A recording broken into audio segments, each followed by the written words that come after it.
बिस्मिल्लाहिर्रहमानिर्रहीम अस्सलामु अलैकुम वरहमतुल्लाह। आज की इस वीडियो में हम जानेंगे कि ईद की नमाज़ की नीयत और ईद की नमाज़ का तरीका। इसलिए कि अक्सर ऐसा होता है कि हमारे नौजवान भाई आजू बाजू लोगों को देखते हैं कि बगल वाला हाथ को उठाकर छोड़ रहा है कि बांध रहा है। हालत इतनी ख़राब हो गई है, इल्म के मामले में मुसलमान बिल्कुल यतीम हो रहे हैं। बुरा ना मानिए, सच्चाई है मेरे भाई। आज समझने की ज़रूरत। ईद की नमाज़ की नीयत बच्चों को नहीं मालूम है। बहरहाल नहीं मालूम है तो आप सीखा करें। सीखना, इल्म मुस्तफ़ा हासिल करना फ़र्ज़ है। बहरहाल मैं अरबी में भी नियत बताऊंगा आपको और उर्दू में भी। जो हमारे भाई उर्दू में करना चाहे बिल्कुल आसान से आसान लफ्ज़ों में करें, जिनको अरबी में आसानी है वो अरबी में करें। और अब इसमें घबराने की बिल्कुल बात नहीं है, बिल्कुल आसान तरीके से मैं आपको बताऊंगा। आप गड़बड़ाएंगे नहीं। आपको बाजू वाले को देखने की ज़रूरत ही नहीं कि बाजू वाला हाथ बांध रहा कि छोड़ रहा है। आप अल्हम्दुलिल्लाह खुद करेंगे बिल्कुल आसान लफ्ज़ों में। और देखिए, मैं स्क्रीन पे एक तस्वीर भी लगा रहा हूँ, इससे आप आसानी से समझ जाएंगे कि क्या करना क्या है। देखिए, पहले सब आप नियत समाअत कर लें, यानी नियत आप सुन लें। जो हमारे भाई उर्दू में नियत करना चाहते वो इस तरह करेंगे। नियत की मैं 2 रकात नमाज ईद उल फित्र की वाजिब ज़ायद 6 तकबीरों के साथ वास्ते अल्लाह ताला के, रुख मेरा काबा शरीफ की तरफ, पीछे से इमाम के, अल्लाहु अकबर।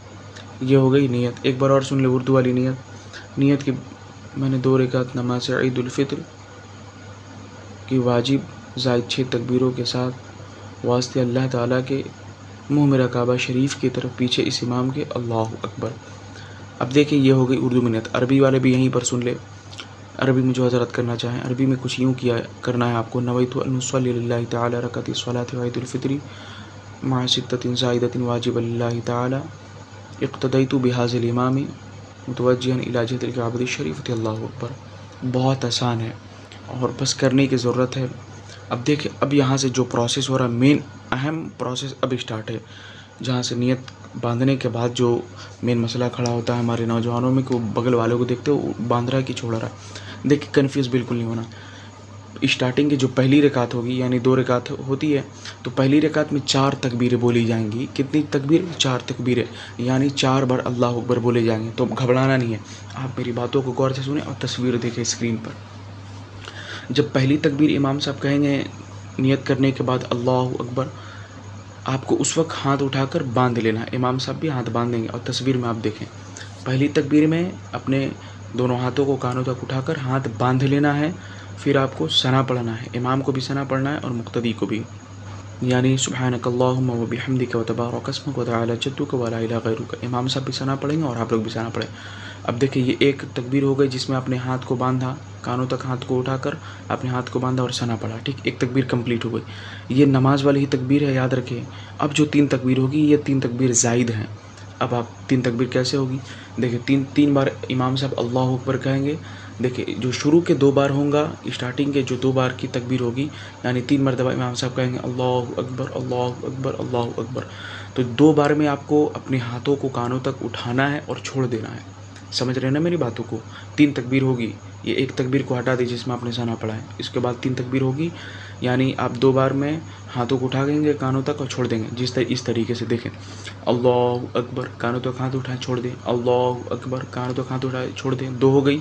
और एक आपने पहले पढ़ी थी जो जिसमें आपने सना पढ़ा अल्लाहु अकबर करके, 3 हो गई हैं। अब चौथी तकबीर ये है कि अल्लाहु अकबर, कानों तक हाथ उठाकर बांध लें। फिर इमाम साहब सूरह फातिहा शरीफ पढ़ेंगे, कोई सूरह मिलाएंगे, फिर रुकू होगा, सजदा होगा। फिर उसी तरीके से दूसरी रकात के लिए खड़े हो जाएंगे। अब दूसरी रकात में बहुत इजी है, बहुत आसान है। इसमें आपको परेशान और घबराने की बिल्कुल ज़रूरत नहीं। दूसरी रकात में क्या होगा? दूसरी रकात में इमाम साहब जब खड़े होंगे तो सूरह फातिहा शरीफ पढ़ेंगे, कोई सूरह मिलाएंगे। फिर उसके बाद 4 तकबीर होगी, यानी कितनी तकबीरें? 4 तकबीरें, यानी इमाम साहब 4 मरतबा कहेंगे अल्लाहु अकबर अल्लाहु अकबर। अब आपको बिल्कुल कंफ्यूज नहीं होना। याद रखें, जो 4 तकबीरें होंगी उसमें से 3 तकबीर जो होगी शुरू की, इन तीनों तकबीरों में अपने दोनों हाथों को कानों तक उठाना है और छोड़ देना है। जैसे मैं आपको बता दे रहा हूँ प्रैक्टिकल करके, और तस्वीर में भी आप देखें समझ जाएंगे।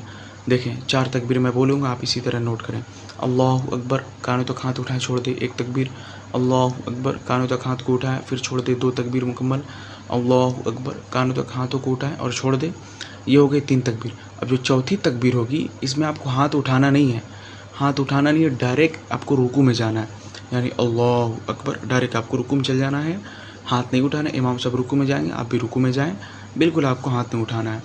जो हज़रत नमाज़ पढ़ाना चाहते हैं ईद की तो वो भी सुन ले, बहुत अहम है। आपने समझ लिया। और फिर इमाम साहब रुकू करेंगे, सजदा करेंगे, फिर कायदे में बैठेंगे, फिर अपने इरादे से सलाम फेरेंगे, फिर उसके बाद खुतबा होगी। तो खुतबा सुनना है, छोड़कर भागना नहीं, इसलिए कि खुतबा सुनना वाजिब है। इस बात को ज़हन में रखें, ईदैन का खुतबा सुनना वाजिब है। और बिल्कुल आसान लफ्ज़ों में आप समझे होंगे, नहीं तो एक बार और बिल्कुल शॉर्ट में 30 सेकंड के अंदर ही मैं आपको बता दे रहा हूँ। देखिए, पहली रकात में 4 तकबीर होगी। जो पहली तकबीर होगी यानी एक पहली बार जब अल्लाह अकबर कहेंगे तो हाथ उठाकर बांध लेना है, सना पढ़ना है। फिर इमाम साहब 3 बार और पुकारेंगे अल्लाह अकबर, तो 2 में अपने कानों तक हाथों को उठाएं और फिर छोड़ दें। फिर तीसरी बार जब अल्लाह अकबर कहें, यानी इस लाइन के एतबार से चौथी मरतबा अल्लाह अकबर कहेंगे, तो फिर आप हाथ उठाकर बांध ले चौथी तकबीर में। फिर इमाम साहब सूरह फातिहा शरीफ कोई सूरह मिलाएंगे, फिर उसके बाद रुकू सजदा। फिर दूसरी रकात के लिए इमाम साहब जब खड़े होंगे फिर सूरह फातिहा शरीफ पढ़ेंगे, फिर कोई सूरह मिलाएंगे। फिर उसके बाद 4 तकबीरें होंगी, यानी 4 मरतबा अल्लाह अकबर इमाम साहब कहेंगे। तो 4 मरतबा जो होगा, तो स्टार्टिंग के जो 3 बार अल्लाह अकबर कहेंगे इमाम साहब, इन 3 बार में अपने दोनों हाथों को कानों तक उठाएं और छोड़ दें, यानी अल्लाहु अकबर अल्लाहु अकबर अल्लाहु अकबर। इन तीनों मरतबा में अपने दोनों हाथों को कानों तक उठाकर आप छोड़ दें नीचे। फिर जो चौथी तकबीर कहेंगे अल्लाहु अकबर इमाम साहब, उसमें आपको हाथ को नहीं उठाना है, डायरेक्ट रुकू में जाना है आपको, ठीक, डायरेक्ट रुकू में जाना है। उम्मीद है कि आप समझ गए होंगे कि चौथी रकात में घबराना नहीं है, डायरेक्ट रुकू में जाना है। और जो पहली रकात में जो पहली बार अल्लाह अकबर कहेंगे उसमें नियत बांध लेना, फिर सहना पड़ना। बस आज के लिए इतना ही, और ख्याल से आप लोग सब्सक्राइब कर लें। उम्मीद है कि आसान लफ्ज़ों में हमने समझाने की कोशिश की है। फिर भी ना समझ में आए तो आप कमेंट कर ज़रूर कर सकते हैं। बस आज के लिए इतना ही। अस्सलाम वालेकुम।